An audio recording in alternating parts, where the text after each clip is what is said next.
అందరికీ శుభోదయం అండి. మనం ఫిబ్రవరి నెలలోకి అడుగు పెట్టేస్తున్నాము. ఈ ఫిబ్రవరి మాసంలో మేషరాశి వాళ్ళ యొక్క ఫలితాలేంటో మనం ఇప్పుడు గమనిద్దాం. మేషరాశి అంటే అశ్విని 1, 2, 3, 4 పాదాలు, చూ, చే, చోల అనే అక్షరాలతో పేరు మొదలైన వాళ్ళు, భరణి 1, 2, 3, 4 పాదాలు, లీ, లు, లే, లో అనే అక్షరాలతో పేరు మొదలైన వాళ్ళు, కృత్తికలోని మొదటి పాదం అంటే ఆ అనే అక్షరంతో పేరు మొదలైన వాళ్ళు మేషరాశి కింద వస్తారు. ఈ మేషరాశి వాళ్ళకి ఈ ఫిబ్రవరి నెలలో గ్రహ సంచారం చాలా అనుకూలంగా ఉంది. పనులన్నీ చాలా సులువుగా పూర్తవుతాయి. ఉద్యోగులు, వ్యాపారులు గతంలో ఉన్న ఇబ్బందుల నుండి బయటపడతారు. భూమి కొనుగోలు, అమ్మకాలు జరగడంతో పాటు కొత్త భూమి కొనుగోలు చేసే అవకాశం కూడా ఉంటుంది. విదేశాల్లో స్థిరపడాలని లేదా ఉద్యోగం చేయాలని ఎదురు చూస్తున్న వాళ్ళకి మంచి శుభవార్తలు వింటారు. ఈ మాసం మేషరాశి వాడికి ద్వితీయ స్థానంలో గురువు, తృతీయ స్థానంలో కుజువు, షష్టమ స్థానంలో కేతువు, దశమ స్థానంలో రవి, బుధులు, లాభస్థానంలో శని, వ్యయస్థానంలో శుక్రుడు, రాహువు సంచరిస్తున్నారు. ఇది గ్రహ సంచారం. రాజకీయ రంగంలో ఉన్నవారికి అనుకూలంగా ఉంటుంది. నామినేటెడ్ పదవుల కోసం చేసే ప్రయత్నాలు కూడా సత్ఫలితాలు ఇస్తాయి. ఈ సమయంలో మీరు కొత్త వ్యాపారాన్ని ప్రారంభించడానికి చాలా అనువైనది. మీలోని నూతన ఆలోచనలు, ప్రణాళికలు అమలు చేయడానికి ఒక మంచి సమయంగా ఫిబ్రవరి మాసాన్ని ఎంచుకోండి. మీ ఆలోచనలు, ప్రశంసలు అందుకుంటారు. మీరు చేసే ప్రయత్నాలు సఫలీకృతం అవుతాయి. మధ్యవర్తిత్వం చేయటానికి కూడా ఇది అనుకూలమైన సమయంగానే చెప్పవచ్చు. మీరు చేసే మధ్యవర్తిత్వాలు విజయవంతమవుతాయి. ఇరు వర్గాల నుండి ప్రశంసలు అందుకుంటారు. భాగస్వామ్య వ్యాపారంలో పాల్గొనడానికి కూడా ఇది చాలా మంచి సమయంగా ఉంది. మీరు చేసే భాగస్వామ్యాలు లాభదాయకంగా ఉంటాయి. మీ వ్యాపారం అభివృద్ధి చెందుతుంది. మీ మాట తీరు, మీ వైఖరి చాలామందిని ఆకట్టుకుంటుంది. మీరు మాట్లాడే తీరులో, మీరు వ్యవహరించే తీరు చాలామంది ప్రశంసలు కూడా అందుకుంటుంది. ఈ సమయంలో మీరు ఎన్నో కొత్త పరిచయాలను ఏర్పరచుకుంటారు. ఈ మాసంలో మీకున్న పరిచయాలు మరింత బలపడేటువంటి అవకాశం కూడా ఈ మాసంలో ఉంది. మొత్తం మీద ఈ నెల ప్రథమార్థం మీకు చాలా అనుకూలంగా ఉంటుంది. మీరు చేపట్టే ప్రయత్నాలు అన్నీ సఫలీకృతమవుతాయి. మీరు అనుకున్నది ఖచ్చితంగా సాధిస్తారు. ఇకపోతే మీ నాయకత్వ లక్షణాలు బాగా ప్రస్ఫుటమవుతాయి.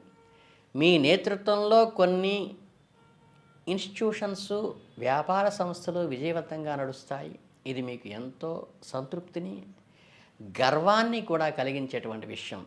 మీ నాయకత్వంలో సంస్థ అభివృద్ధి చెందటమే కాక మీకు ఎంతో అప్రిషియేషన్ కూడా లభిస్తుంది, ప్రమోషన్ కూడా లభించవచ్చు. ఈ సమయంలో కొన్ని ఇబ్బందులు ఎదురైనప్పటికీ కూడా ముఖ్యంగా మీ అనుకున్న వారి సఖ్యత లోపించడము కొద్దిగా మీకు నిరాశని కలిగిస్తుంది. మీరు ఎంతో విశ్వసించిన వ్యక్తులు మీకు దూరంగా ఉండటం కూడా కొంత బాధని కలిగించేటువంటి అవకాశం ఉంది. కొంతమంది మీకు చేసే రికమెండేషన్లు, సిఫార్సులు మీకు నచ్చకపోవచ్చు. వాటిని ఆమోదించకపోతే మీరు ఇబ్బందుల్లో పడతారు. ఈ సమయంలో ఓర్పుతో, ధైర్యంతో వ్యవహరించడం చాలా ముఖ్యమైన సూచన. ఆధ్యాత్మికంగా కొంత ప్రశాంతం చేకూరుస్తుంది. లక్ష్మీదేవి అష్టోత్తరాన్ని చదువుతూ అమ్మవారికి ఎర్రని పుష్పాలతో పూజ చేయటం వల్ల మీ మనసు ప్రశాంతతనిస్తుంది. ఇది మీకు మానసికంగా బలాన్ని ఇస్తుంది. పౌర్ణమి తర్వాత కొన్ని కొత్త కార్యక్రమాలు ప్రారంభించడానికి మీరు ప్రయత్నించవచ్చు. మీరు చేసే ప్రయత్నాలు ఫలిస్తాయి. మీ కార్యక్రమాల విజయవంతం కూడా అవుతాయి. సోషల్ మీడియా, ఎలక్ట్రానిక్ మీడియా ద్వారా మీరు చేసేటువంటి పనులు లబ్ధిని చేకూరుస్తాయి. ఈ మాధ్యమాల ద్వారా మీరు మరింత మందికి చేరువవుతారు. మీ కార్యక్రమాలని ప్రచారం కూడా చేసుకుంటారు.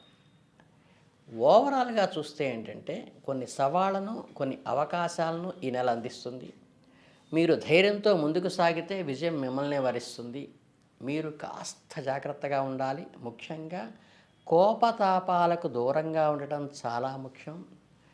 ఎదిగినప్పుడే ఒదిగి ఉండటం నేర్చుకోవాలి. అనవసరమైన కోపం, తొందరపాటు నిర్ణయాలు మీకు ఇబ్బందులు కలిగిస్తాయి. మీరు ప్రతి విషయాన్ని ప్రశాంతంగా ఆలోచించండి. వాస్తవిక పరిస్థితులను దృష్టిలో ఉంచుకొని ప్రతి అంశాన్ని క్షుణ్ణంగా పరిశీలించి మాత్రమే నిర్ణయం తీసుకోండి. ఇలా చేయటం వల్ల సరైన నిర్ణయాలు తీసుకోగలుగుతారు. సమస్యలను జాగ్రత్తగా అర్థం చేసుకుని పరిష్కరించగలుగుతారు. సంతాన సంబంధమైన సమస్యలు ఎదురయ్యేటువంటి అవకాశం ఉంది. మీ పిల్లల ప్రవర్తన కానీ, వారి జీవితంలో వస్తున్న మార్పులు మిమ్మల్ని కొంత కలవరపెడతాయి. మీరు వారి భవిష్యత్తు గురించి చింతించేటువంటి పరిస్థితి వస్తుంది కాబట్టి, ఈ సమయంలో ఓర్పుతో, ప్రేమతో వాళ్ళతో అనునయంగా దగ్గరికి తీసుకుని, వాళ్ళతో ఓపెన్‌గా మాట్లాడి సమస్యలను పరిష్కరించడానికి ప్రయత్నించండి. మీకు కొంత ఉపశమనాన్ని ఇది కలిగిస్తుంది. నిత్య దీపారాధన చేయటం వల్ల మీ మనసు ప్రశాంతత లభిస్తుంది. దీపారాధన మీకు మానసికమైన బలాన్ని ఇస్తుంది. సమస్యలను ఎదుర్కొనే శక్తి కూడా భగవంతుడు ఇస్తాడు. మొత్తం మీద ఈ నెల మీకు కొన్ని సవాళ్ళని అందిస్తుంది. అయినప్పటికీ కూడా విజయం మీదే. ఓర్పుతో, ప్రశాంతతో వ్యవహరిస్తే మీ సవాళ్ళను ఈజీగా అధిగమిస్తారు. నెలాఖరులో మీకు వ్యాపారపరంగా చాలా అనుకూలంగా ఉంటుంది. మీరు చేపట్టే వ్యాపార విస్తరణ ప్రయత్నాలు అనూహ్యమైన ప్రచారణ పొందుతాయి. దీనివల్ల మీ ఆదాయం బాగా మెరుగుపడేటువంటి అవకాశం కూడా ఉంది. అయితే ఈ సమయంలో మీరు కొంతమందితో జాగ్రత్తగా వ్యవహరించాలి. కొంతమంది మీకు వ్యతిరేకంగా పన్నాగాలు పన్నేటువంటి సూచన కూడా ఉంది. మిమ్మల్ని ఇబ్బందుల్లోకి నెట్టడానికి ప్రయత్నిస్తారు. మీరు తెలివిగా వ్యవహరిస్తే వారి ప్రయత్నాలు విఫలం చేయవచ్చు. మీరు ధైర్యంగా ముందుకు సాగండి. ప్రశాంతంగా వాస్తవికతకి అనుగుణంగా నడుచుకుంటే మీ శత్రువులను వేడించగలుగుతారు. మీరు కొన్ని కఠినమైన నిర్ణయాలు తీసుకోవలసి రావచ్చు.